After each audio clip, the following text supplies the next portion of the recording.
We have some breaking news coming in. Moments ago, we are learning into CNN from a U.S. official that Ukraine has agreed to a peace proposal with Russia, saying only, quote, minor details are outstanding.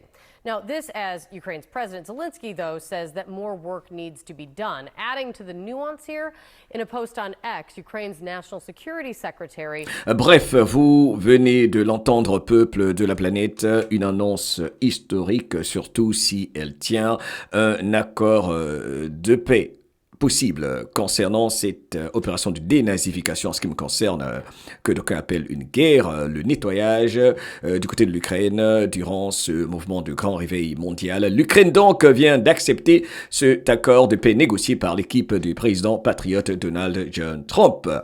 Un accord que beaucoup croyaient impossible, un accord qui pourrait mettre fin à près de 3 ans de guerre dévastatrice en Europe, mais en ce qui me concerne, faites tes recherches, il s'agit de cette opération de nettoyage afin de mettre fin à toutes les fausses guerres. Bienvenue dans le grand réveil et la tempête.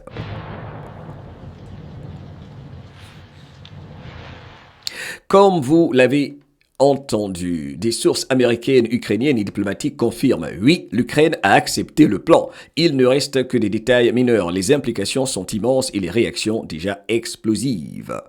Le deal est réel. Selon plusieurs responsables américains et ukrainiens, l'Ukraine et les États-Unis ont trouvé à Genève un accord de principe.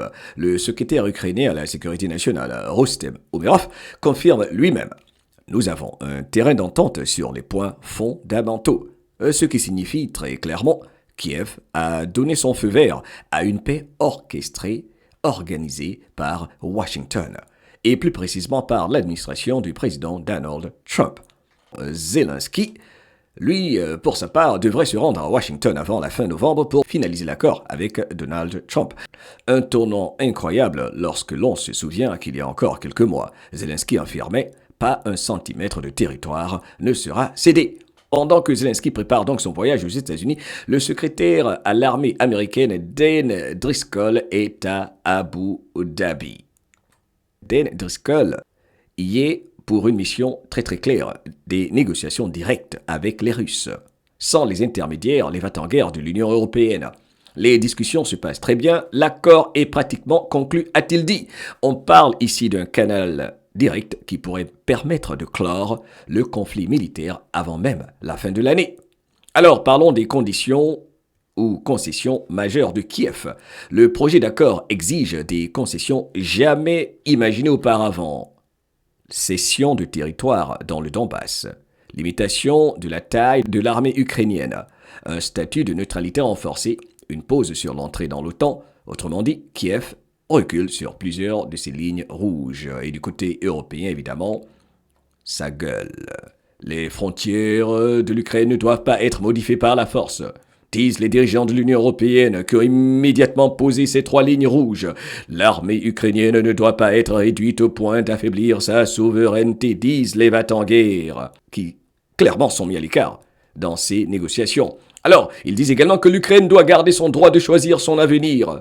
Mais Lavrov, de son côté, prévient, et c'est ce que rappelle même l'agence de presse russe TASS, Moscou ne veut pas d'un accord retouché, absolument pas. Le ministre russe des Affaires étrangères, donc, Sergei Lavrov, prévient, si l'accord final s'éloigne de ce qui a été convenu lors du sommet d'Alaska, la Russie pourrait tout rejeter. Je vais maintenant vous lire un résumé parfait de l'agence de presse russe. La délégation ukrainienne s'est mise d'accord avec les États-Unis sur les termes d'un éventuel accord de paix, a rapporté ABC News, citant un responsable américain. Les Ukrainiens ont accepté l'accord de paix, a déclaré le responsable, ajoutant « Il reste quelques détails mineurs à régler, mais ils ont accepté un accord de paix. » Politico a rapporté plutôt, citant des sources, que le secrétaire américain à l'armée, Daniel Driscoll, présentait aux responsables russes un plan en 19 points au lieu de la version en 28 points lors d'une réunion à Abu Dhabi mardi. Le porte-parole du président russe, Dmitry Peskov, a déclaré que le Kremlin suivait de près les informations relayées par les médias concernant la réunion entre les responsables russes et américains à Abu Dhabi, mais qu'il n'y avait pour l'instant aucun élément nouveau à ce sujet. Bienvenue dans la fin des fausses guerres.